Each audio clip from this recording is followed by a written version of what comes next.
Hello everyone and welcome to the Gaming Club. In today's video I will check what's going on in State of Survival this week. Patch 1.9.35 is out, we have new event upcoming and we have a major change to the Capital Clash. If you're ready, let's check it out.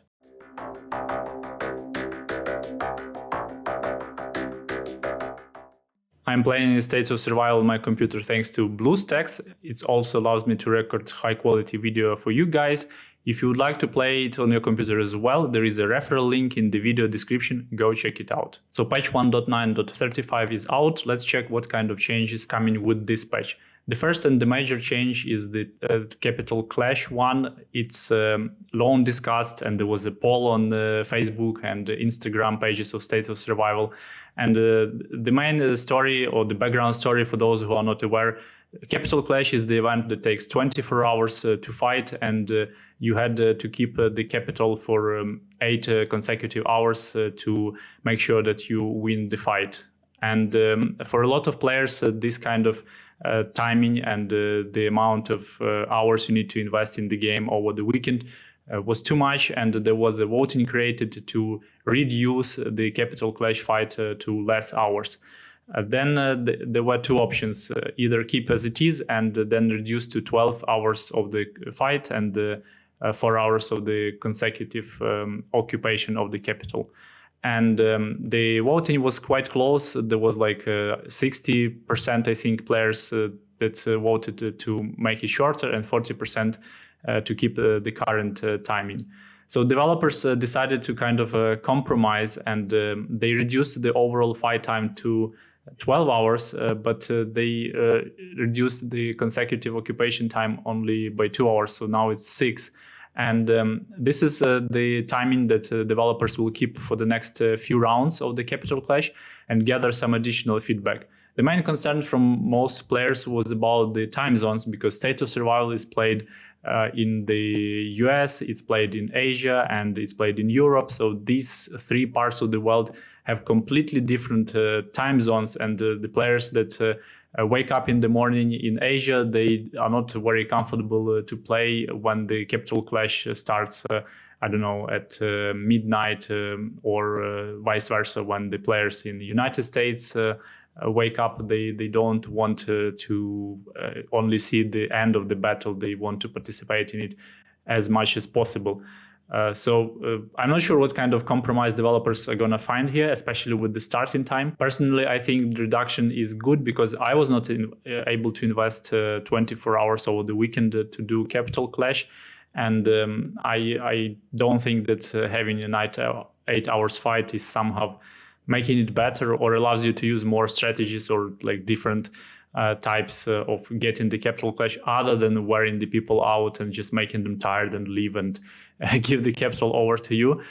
But that's my personal opinion. I think there was quite a good idea in one of the Discords that I saw. I don't remember who exactly told it, but the idea was that the developer should let people in the state vote when exactly the Capital Clash fights should start. And similar to the reservoir raid or bunker fights, the players in the state or, I don't know, like top alliances or alliance leaders will have option to vote and decide all together what is the best time to start the Capital Clash. And we'll see. Just wait a few rounds, see if the change was good for you or not, and make sure that you put your feedback either in the comments or on my website or in the official State of Survival Discord. Now let's move to the events part. Carnival of the Brave, Tale of the Brave, Celebration of the Brave, all these events that are related to the first anniversary. Some of them are ending today, some of them are ending tomorrow and the day after tomorrow. I think at some point you will stop getting cakes. So I think today is your last option to get them. And there is also the last day.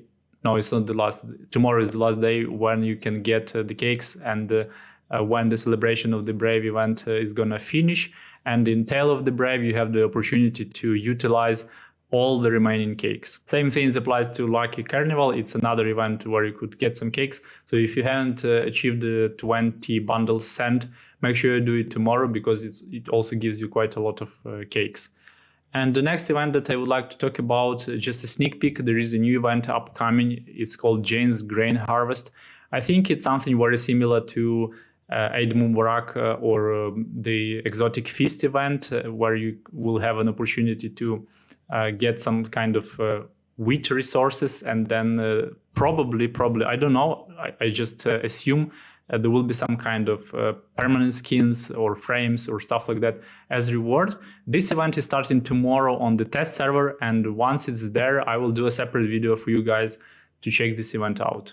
What else has changed? Finally, the collection feature that I teased for you several weeks ago as a part of the testing server video, now it's implemented, and I think it will be open for all players in about a week or so, maybe even tomorrow. I don't know how exactly developers are gonna do this. If the new event, Jane's Harvest, is starting in a week, then probably collections will be open tomorrow, as they usually do on the Tuesday reset time.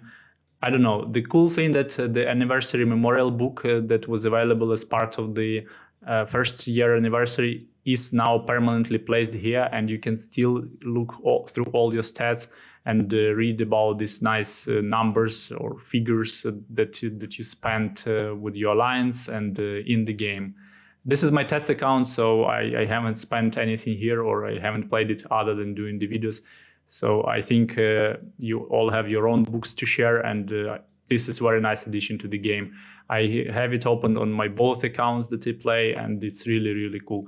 So what is going to change is these two new features will be added, where you will have the story, like missions, and you will be able to know more about the world of State of Survival, and also about the different aspects. So the corporation of the Gigabit, the Final Hope, what is the kind of affinities about the raiders, and other personalities in this world. And in order to open the story, you will need to do a special type of the intel missions, where you pick up this kind of badges and story items and stuff like that. And from that, you will be able to complete the collection and open different kind of stories to you. So getting these puzzles will then open the whole story plot. And there is also a nice little bonus. Once you completed the whole story, you will be able to obtain 300 biocaps. The next thing developers mentioned about in the patch notes was optimized story experience. I'm not sure what exactly was optimized here. I just sometimes I pick up these free items. They are not really good, and mostly I even forgot about them, because a store item icon is not like highlighted anyhow, and if there is a free option to pick up, there is no like red dot there. So mostly I miss it out, and I don't buy any of this because the value provided for the biocaps is not that great. And I'm not quite sure what exactly was changed here, but if you find anything, let me know in the comments. I'm quite curious what kind of optimization was done.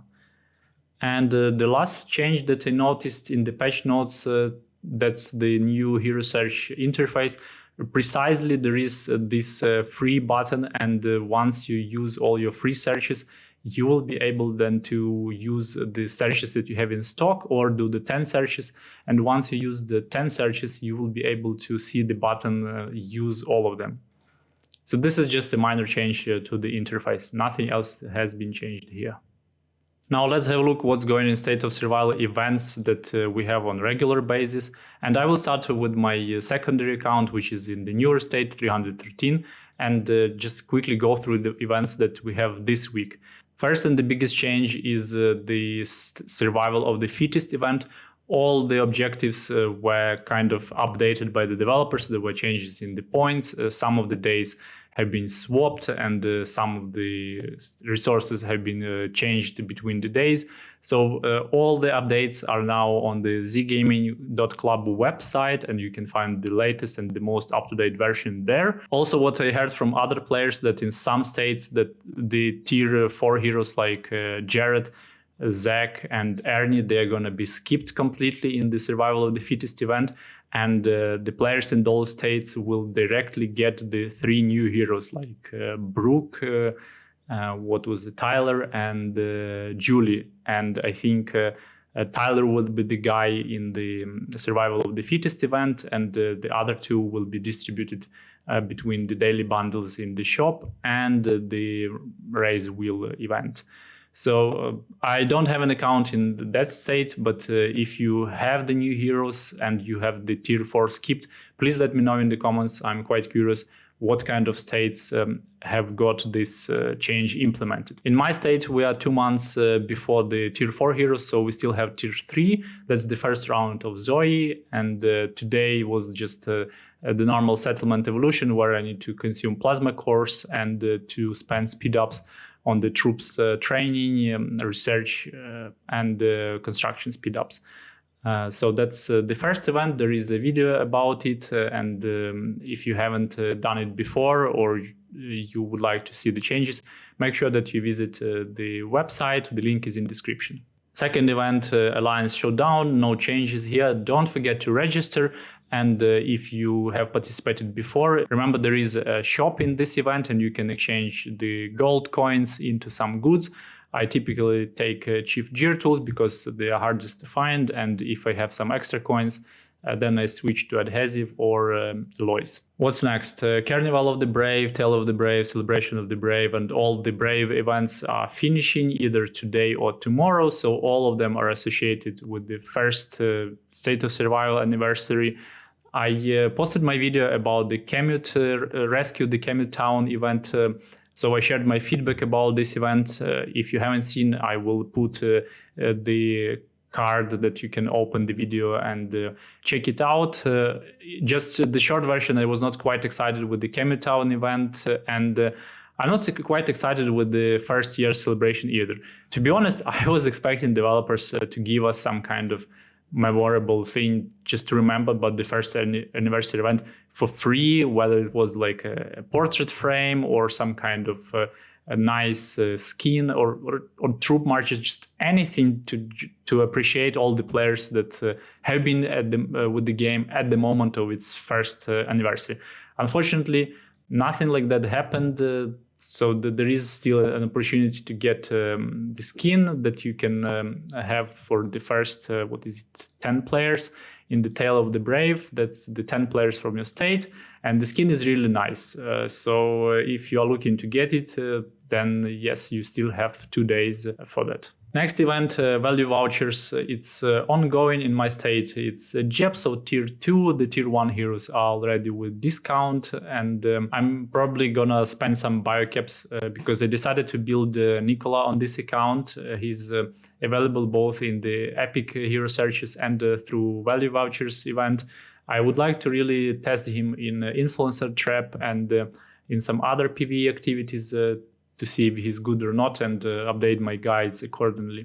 Hero rank up event, that's something that I typically skip because using hero fragments, that's not something that is going in line with the rest of the events, especially the survival of the fittest, where we don't have this as an objective.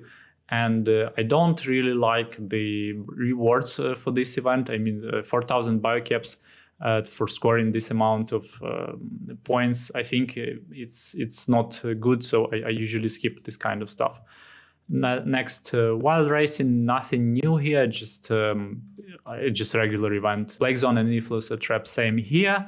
And the race plays is starting tomorrow, so I'm saving all my biocaps. Now I'm switching over to my main account, which is in state 135, and I'll just go quickly through the events here. Survival of the fittest, we have Jared, but when you rank up in this event and get the rewards, they are universal rewards. So while you get any of this, you can build either Jared or Tyler, and of course everyone prefers Tyler because he's way stronger than any of these tier 4 heroes. So that's the case, and I think the same thing will happen in the race place. So we had Zack there before the new tier 4, or I would say tier 5 heroes were introduced. So I expect in the race place there will be also universal fragments that can be exchanged either for Zack or for Julie. I already done that, so my Julie is not yet maxed out, but rank is quite good. So that's Lieutenant Colonel 1, and that's the rank when you have all the skills maxed out. And if you remember, the thing about the tier 4 heroes is that you don't need legendary skill books to rank their skills up. they do that automatically when you rank the hero up. So that's the cool change. What else do we have ongoing in the older states? So once again, Capital Clash, I already mentioned that. So the time has changed, and the Brave events, they are ending today and tomorrow. Value vouchers, we have started it today, and as you can see, I can get the Brook fragments, and they are universal because I can build both Ernie and Brook. I kind of feel sorry about that because I spent quite a lot of time building out Ash, and she was almost maxed out on my account. Yeah, Lieutenant Colonel 2, well, not maxed out, but not that far from being maxed out. And she's not, I cannot exchange her. So she's kind of completely useless now because stats-wise, she's far behind the tier 4 heroes. And I'm a little bit upset, why haven't developers added the previous tier heroes to the exchange thing, or why don't they just boost the tier 3 and tier 2 heroes, and tier 1, of course, so that the players don't have to throw them into the bin and just ignore and have a huge disadvantage while fighting with the players who actually build these tier 4 heroes, and they're now just dominating. But as we're approaching the Capital Clash, I think more and more players will be complaining about that because they will not be able to fight against the pay-to-play players. And that's a bummer. And we've been for second or third week with the Plasma 4 and 5 buildings. There are some special offers where you can get more Plasma cores.